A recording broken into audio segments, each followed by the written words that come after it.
Manen jalup jatend piny Rigathi Gachagua kawuono yango duond bura mare mong'ere kaka Democracy for the Citizens Party. Jood bura osingone migawo mar somo ni dhi ketnegi e bajet omenda mag tayo penj. So what is going to be done is to canal the water, open the waterways to go direct to the lake and lift up the dikes. Tend boma ma Kisumo oyango kenge mag tieko midhiero mar pi oula ma kinde ka kinde yo ka puothe.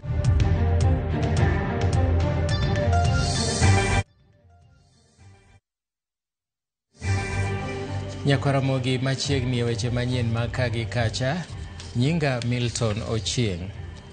Jalup jatend piny machon Rigathi Gachagua ochako ayanga duond bura mare midendo ni Democracy for Citizens Party DCP e buore Nairobi. Gachagua manoten gi moko kuom jood bura mag UDA osingo machako luoro e gwenge duto ma pachoka kendo kawo pach jopiny e weche mag telo. Gachagua olaro jotelo ma kojolo mag duond burano kamoting'o jagoro machon mar UDA Cleopas Malala madhi bedo jalup ogai mar duond burano David Mingati kaka jakom ma kojolo Esbon Obanga kaka jagoro maduong' e kind jotelo mamoko. Kenyans have spoken to us and told us that they are tired of corruption. They are tired of abductions and extrajudicial killings. They are tired of state capture. They are tired of organized and state crime and violence. Kenyans have told us that they need a peaceful nation where the rule of law is respected, where education system is working, and where health care is not a privilege but a right. Kenyans have told us that they need a nation that is respected at the international forum. Kenyans have told us that they want to be listened to. My fellow countrymen, our nation needs a restoration of dignity in the spirit of the unfinished business of multi-party democracy. Our sense of duty to patriotism and nationhood towards a new Kenya, where every citizen is listened to, has come. My countrymen, it is time to provide a conducive environment for peace, justice, and speedy restoration of development, respect for the rule of law and human rights. It is time for liberation. Tulono mwoche kinde chako ayanga duond bura ma jalup jatend piny machon Rigathi Gachagua e buore Nairobi. Rowere ma nonro margi pod ok oyangore notemo muko rangach mar donjo e log tich mar duond burano mar DCP mayudore kadak ma Lavington e buore Nairobi thuolo machuok bang' Gachagua tieko twak mare. Nochuno jorit mag Gachagua mondo chiel magina malo e kor lwasi kuom thuolo mar dakika 20 kaka yo mar riembo rowerego kendo kelo kwe. Moko kuom jofwambo bende noketh yigi mag tich kaachiel gi yudo hinyruok e tulo ma kamano.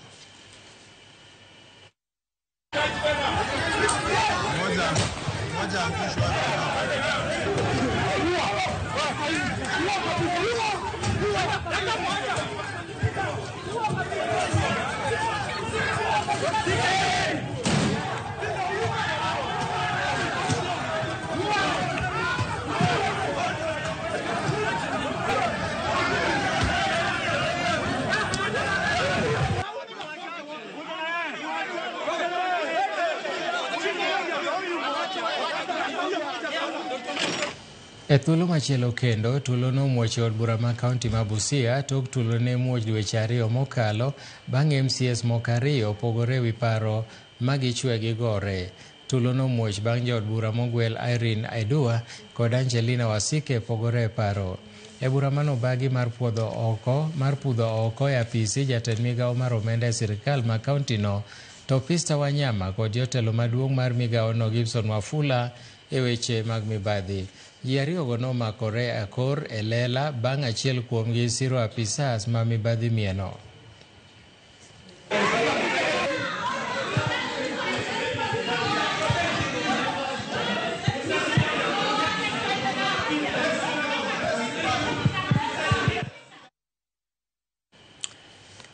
E weche mamoko bende en ni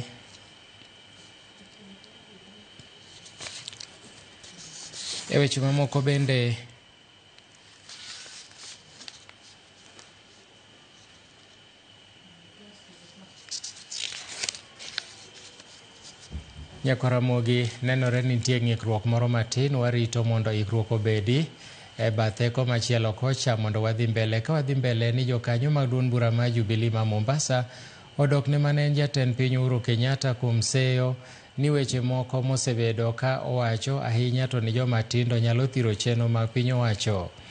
Ka gitwak kod jofwambo e boma ma Mombasa, giko ni Uhuru mana kaka jakenya moro amora ni kod ratiro mar golo duonde e wi chal mar piny Kenya kendo siemo kuonde ma rem nitiere.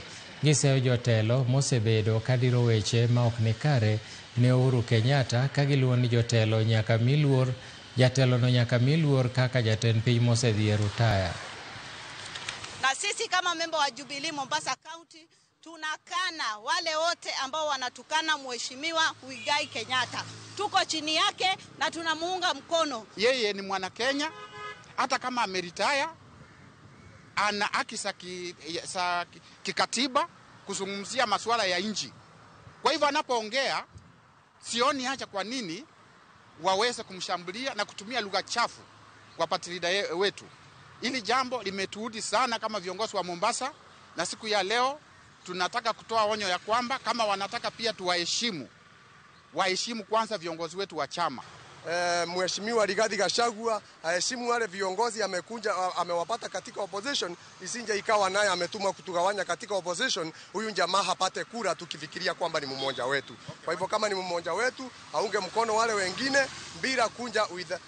bila kunja na matakwa anataka hivi ama hivi.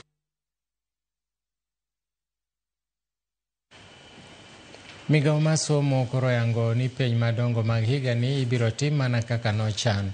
Jagoro mongirore migao mar somo Julius Bitok olero ni giselalore kod migepe mochung' ne chenro mag omenda kendo yiere ni omenda duto madwarore mag somo idhi chiw.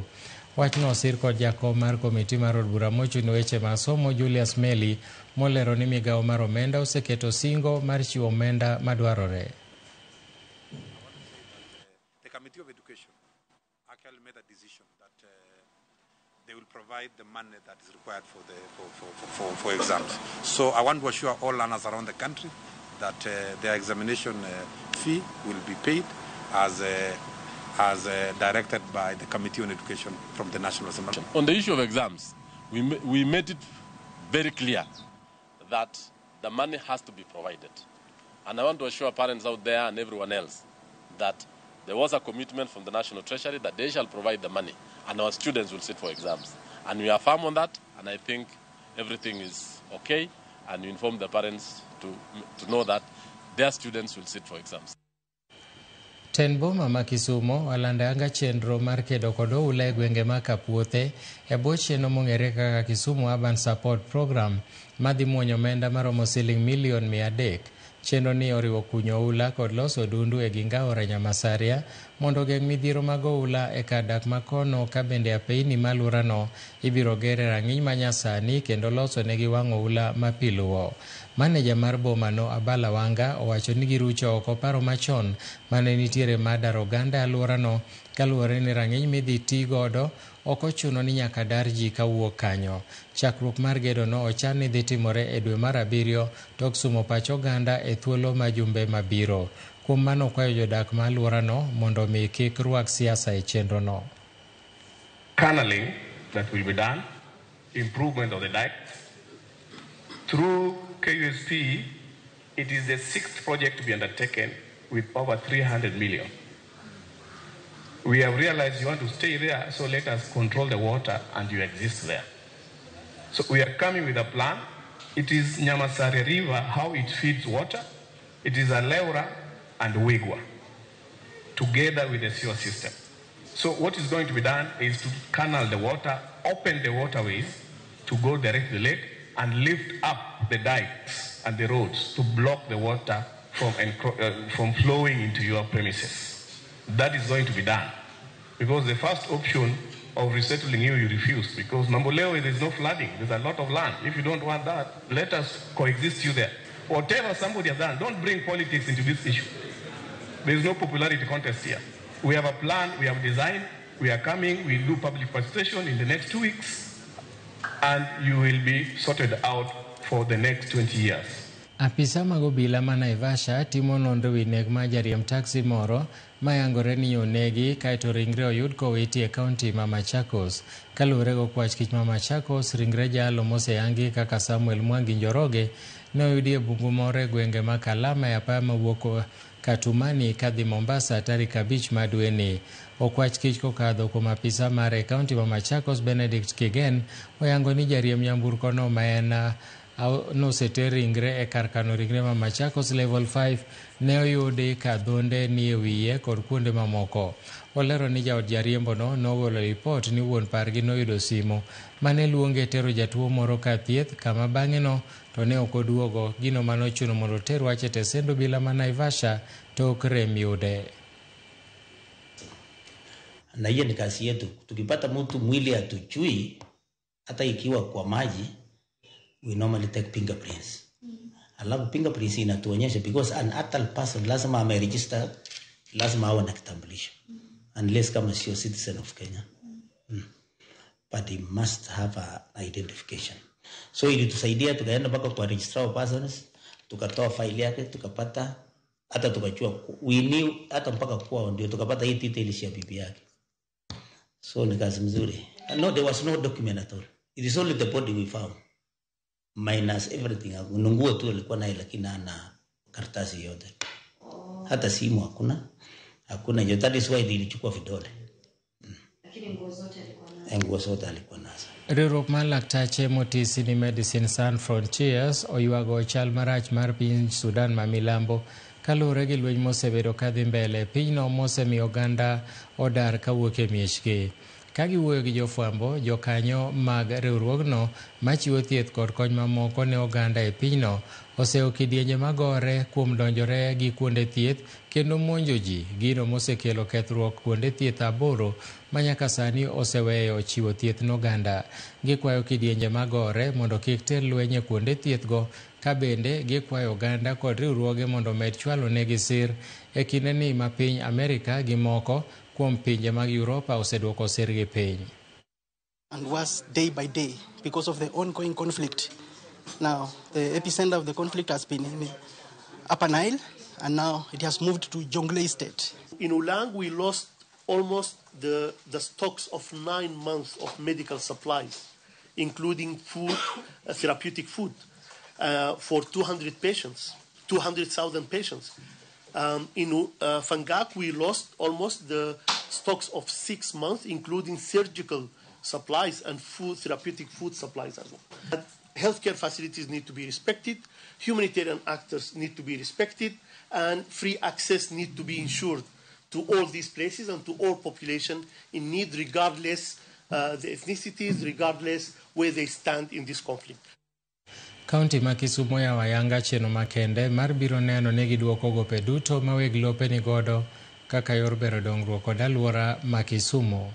Kanolose romo moyiedhi mane gibedo godo kod jopiny, maneja ma boma no Abala Wanga okwayo weg mwandu e kaunti no ahinya to mosemi siem mondo chop kare dwaro mar tieko gopegi, kosiemo ni buono duol noero nyalo kelo negi midhiero ka moting'o koda kamayo gi mwandu gigo. Korka kore, jatend migawo mar omenda e kaunti no George Okongo oywago gope ma giwacho ni romo bilion 50. And indeed of land owners.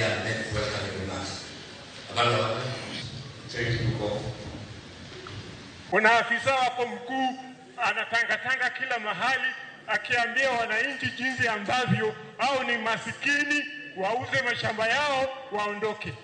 Je, bwana gavana, mimi nakuuliza, mji huu unaujengea nani?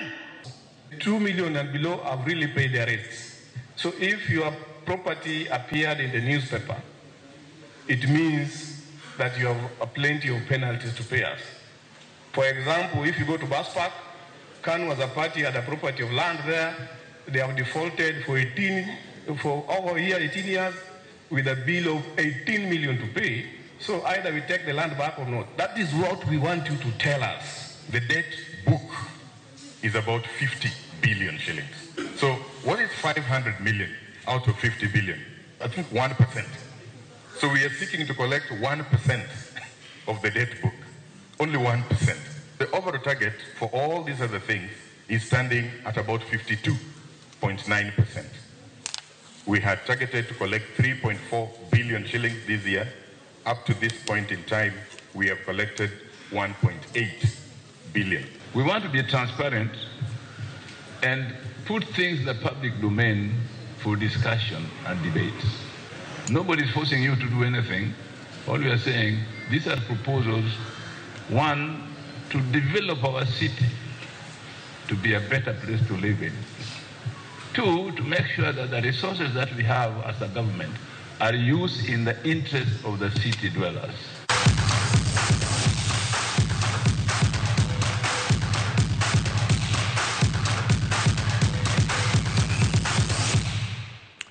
Eweche tuke ni jatend migao mar tuke Salim Mvurya opoyo chenro mar gero kuonde tiego talanta Motisini Sports Academy madhi nyime pacho ka.